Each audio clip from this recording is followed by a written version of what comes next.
Hello friends, आप देख रहे हैं आपका चैनल शेयर बाजार विद आयुष और बात करेंगे इस वीडियो में नॉर्दर्न आर्क कैपिटल के बारे में इन डेप्थ कंपनी के बारे में समझेंगे। तो दोस्तों, नया मेन बोर्ड इशू है जो ओपन होने वाला है फ्रॉम 16th टू 19th, यानी ये मंडे से लगाकर थर्सडे तक इशू ओपन रहेगा। जी हाँ, 4 दिन वाला ये भी इशू है। 4 दिनों तक क्यों ओपन रहने वाला है उसके पीछे का रीज़न है फ्रेंड्स।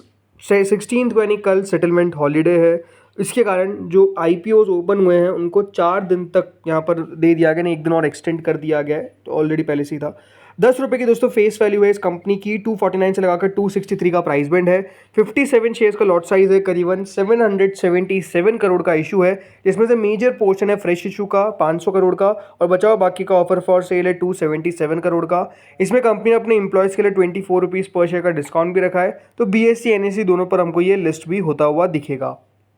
सो फ्रेंड्स, कंपनी पे चर्चा करते हैं। तो दोस्तों, कंपनी 2009 में यहाँ पर स्टार्ट हुई थी और कंपनी लोन किनको बांटती है? कंपनी लोन बांटती है रिटेल को, और रिटेल में किनको? जो अंडर सर्व्ड हाउस होल्ड्स है और बिजनेसेस है उनको दोस्तों कंपनी लोन बांटती है। मतलब बेसिकली ये एक NBFC है, ये आप ध्यान रखिएगा। काफ़ी सारे NBFC लिस्ट हो रही है और अब इसकी भी बारी आ चुकी है। सो नॉर्दर्न आर्क कैपिटल का बिजनेस मॉडल इस तरीके से है कि ये डाइवर्सिफाइड है इनके ऑफरिंग्स के अंदर, सेक्टर्स के अंदर और प्रोडक्ट्स के अंदर, जियोग्राफिक्स, और यहाँ पर अगर आप देखेंगे तो बोरोवर कैटेगरीज में। 31 मार्च 2024 के हिसाब से दोस्तों कंपनी ने अभी तक करीबन 1.73 ट्रिलियन वर्थ ऑफ फाइनेंसिंग यहाँ पर बांट चुकी है, जिसमें कंपनी ने almost 101.82 million people across India यहाँ पर कंपनी अपने आप को पहुँचाई है। जो कंपनी है वो बिजनेसेस को लोन बांटती है, और इसके अंदर भी दोस्तों किनको? माइक्रो, स्मॉल और मीडियम एंटरप्राइजेस, जिसको हम MSME कहते हैं।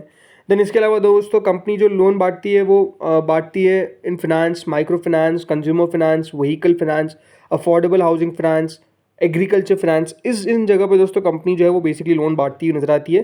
कंपनी को MSME के अंदर ऑलमोस्ट 14 ईयर्स का अच्छा खासा एक्सपीरियंस है, राइट, एक्टिव है वहाँ से। और कंपनी अगर मैं बात करता हूँ माइक्रो फाइनेंस के अंदर, तो वहाँ पे 15 साल, और कंज्यूमर फाइनेंस में करीबन 9 सालों तक कंपनी ने अपने आप को रखा है।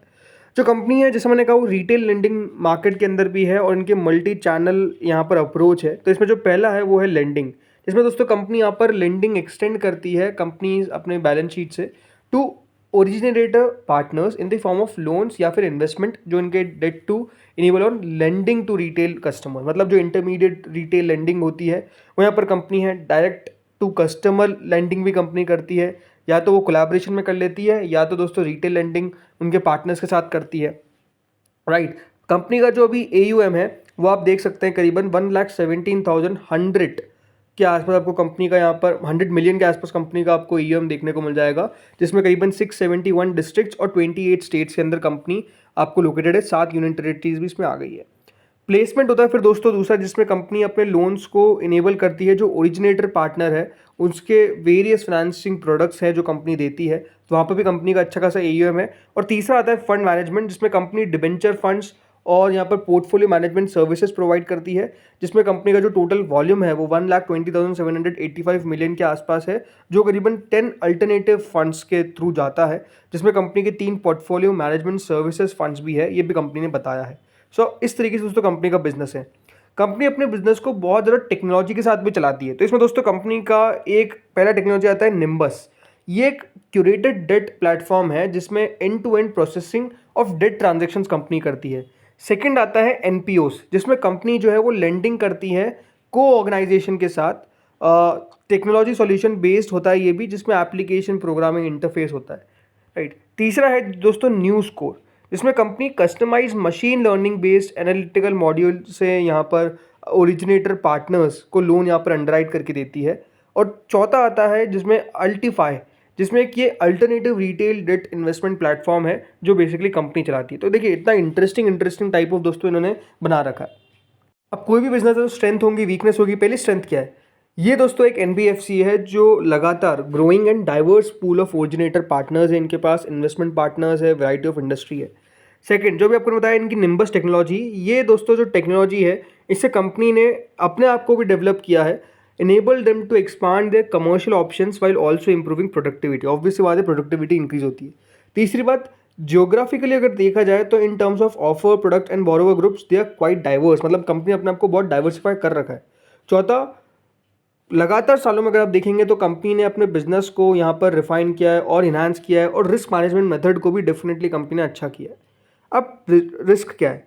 कोई भी डिसरप्शन दोस्तों अगर एनबीएफसीज की फंडिंग में आता है तो उसका सिग्निफिकेंट इम्पैक्ट कंपनी के ऑपरेशंस पे होगा। दूसरी बात, नॉर्दर्न आर्क जो है वो बेसिकली हाई रिस्क बोरोवर्स, क्योंकि अगर आप देखेंगे तो जो अंडर सर्व्ड है वो स्टेटमेंट आप समझ जाएंगे कि यहाँ पर रिस्क थोड़ा सा ज़्यादा आपको नजर आता है, क्योंकि अगर कोई लार्ज स्केल डिफॉल्ट होते हैं तो इससे कंपनी के ऊपर बहुत बड़ा प्रभाव पड़ेगा। तीसरी बात, इंडिया के अंदर जो माइक्रो फाइनेंस इंडस्ट्री है ये बहुत रेगुलेटेड है, तो मान लीजिए कोई भी ऐसा खराब चेंज आता है इस पूरी इंडस्ट्री के अंदर तो उसका बिजनेस पर इम्पैक्ट होगा। चौथी बात, जो कंपनी का फंड मैनेजमेंट इंडस्ट्री है वो भी डेफिनेटली लगातार चैलेंजेस फेस कर रहा है, तो वहाँ पर भी प्रॉब्लम्स हो सकती है। अब आपको और थोड़ा सा डिटेल में कंपनी का बताता हूँ। तो देखिए, जो कंपनी का मेजर ऑफ द कंट्रीब्यूशन है वो आता है तमिलनाडु से 14.59%, देन महाराष्ट्र से 11.9%, कर्नाटका से 9.45%, गुजरात से 5.99, राजस्थान में 5 है, उत्तर प्रदेश में 5। तो इस तरीके से दोस्तों कंपनी का मेजर बिजनेस आता है। तो अगर आप मेजरली बिजनेस देखेंगे तो 3 स्टेट से आपको आता हुआ नजर आ रहा है, तमिलनाडु, महाराष्ट्र एंड कर्नाटका, राइट। इसके अलावा जो इनका कस्टमर बेस अगर उसको भी देखा जाए तो दोस्तों कंपनी ने FY24 के अंदर अगर आप नोटिस करेंगे तो 6,000 करोड़ के आसपास इंटरमीडिएट रिटेल लेंडिंग डिसबर्समेंट किया, और वहीं जो डायरेक्ट कस्टमर लेंडिंग डिसबर्समेंट है वो 8,823 करोड़ था। तो अगर यहाँ से 40% कंपनी का बिजनेस आ रहा है तो ऑलमोस्ट 60% के आसपास direct to customer lending disbursement हो रहा है। वहीं अगर वो आप देखेंगे इन FY23 तो 4.55 था, तो 5.45 यानी अगर आप 45% इस तरीके से आप देखिए 45% और 54% किस में था, बेसिकली डायरेक्ट टू लेंडिंग में।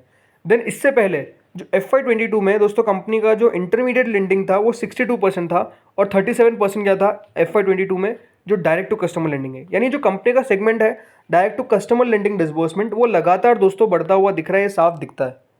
बाकी अगर मैं बात करता हूँ बिजनेस के बारे में, तो जो MSME सेक्टर है दोस्तों वहाँ पे कंपनी का रेवेन्यू आप देखिए लगातार कंपनी का रेवेन्यू जो है वो बढ़ता गया है MSME के अंदर।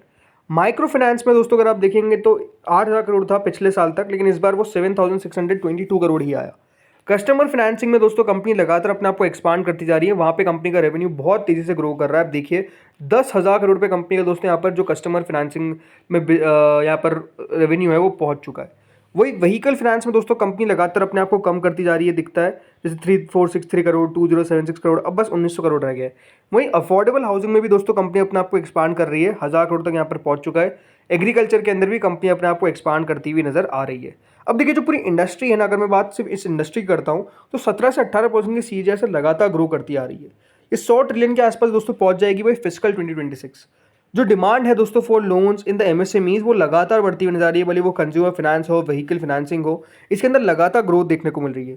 तो जो मार्केट ग्रोथ ये इंडिकेट करती है कि एक स्ट्रॉन्ग इकोनॉमिक रिकवरी है, और इससे एक अच्छा इफेक्ट भी देखने को मिला है आफ्टर पेंडेमिक, राइट। वहीं अगर मैं NBFCs के बारे में बात करता हूँ तो वहाँ पर नो डाउट अगर आप देखेंगे तो डिफरेंट लेवल्स ऑफ एक्सपीरियंस यहाँ पर होते हैं लोन अलग अलग टाइप्स के अंदर। लेकिन अगर सिर्फ हम MSME की बात करते हैं तो वो 13 से 15% पे ग्रो कर रही है। माइक्रो फाइनेंस 23 से 25% पे ग्रो कर रहा है। कंज्यूमर फाइनेंस 17 से 20% पे ग्रो कर रहा है। व्हीकल लोन्स 12 से 14% पर, अफोर्डेबल हाउसिंग 14 to 16% पर, और एग्रीकल्चर 9 से 10% पर।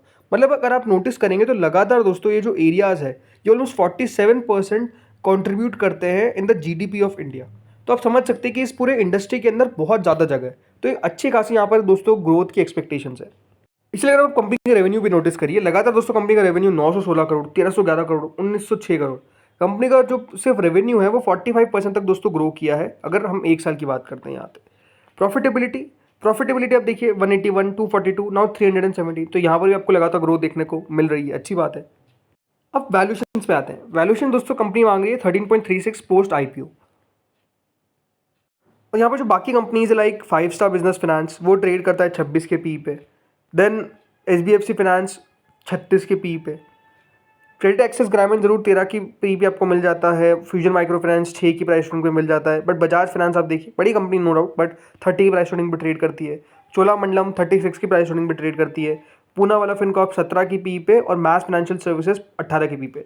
But according to me what I feel, ये देखिए नॉर्दर्न आर्क कैपिटल जिस तरीके से ग्रो लगातार करती हुई नजर आ रही है, इस कंपनी को भी अच्छी पी मिलनी चाहिए अराउंड 25 से 30 के आसपास, यानी जगह दिखती है यहाँ पर बढ़ने की। मेरे हिसाब से देखिए अच्छा लिस्टिंग इन होने की एक्सपेक्टेशन साफ दिखती है। वहीं जो ग्रे मार्केट देखिए वो 60% पे करेंटली हमको ट्रेड करती हुई दिख रही है। तो ग्रे मार्केट भी अचानक से कल चालू हुई, वैसे तो देखिए इसकी स्टार्ट होनी चाहिए थी, नहीं हो पा रही थी, ये मुझे अजीब सी बात लग रही थी, पर जैसे स्टार्ट हुई ग्रे मार्केट उसने सिर्फ अपने आप को ऊपर जाता हुआ दिखा है। मेरे हिसाब से देखिए कंपनी ने जगह छोड़ी है, ग्रोथ, जैसे मैंने कहा, ग्रोथ लगातार देखने को मिल रही है इस इंडस्ट्री के अंदर। नो डाउट दोस्तों, ये जो NBFC कंपनीज है जो अब बहुत से लिस्ट होती हुई नजर आएगी, बिकॉज वो RBI का रूल भी है। बट स्टिल आई थिंक यहाँ पर ये जो पूरी कंपनीज है, पूरा ग्रुप ऑफ या पूरा सेक्टर है, मेरे सबसे ग्रो लगातार करता हुआ नजर आएगा। तो आई थिंक ये एक लिस्टिंग गेन के लिए परफेक्ट कैंडिडेट मुझे लगता है, राइट। तो देखते हैं होता क्या है। बाकी नो डाउट आप अपने फाइनेंशियल एडवाइजर से कंसल्ट करें, अगर आप IPO में अप्लाई कर रहे हैं या फिर नहीं कर रहे हैं, आप अपने फाइनेंशियल एडवाइजर से कंसल्ट करें। मैं अप्लाई करूंगा कि नहीं, तो डेफिनेटली मुझे लगता है कि एक अच्छी कंपनी है जो पोर्टफोलियो में भी रखने लायक। तो फ्रेंड्स, इस वीडियो में इतना ही था। होपफुली आपको वीडियो बढ़िया लगा होगा, अगर लगा तो लाइक कर देना, चैनल से पहली बार जुड़ो सब्सक्राइब कर देना। Thank you friends for watching this video.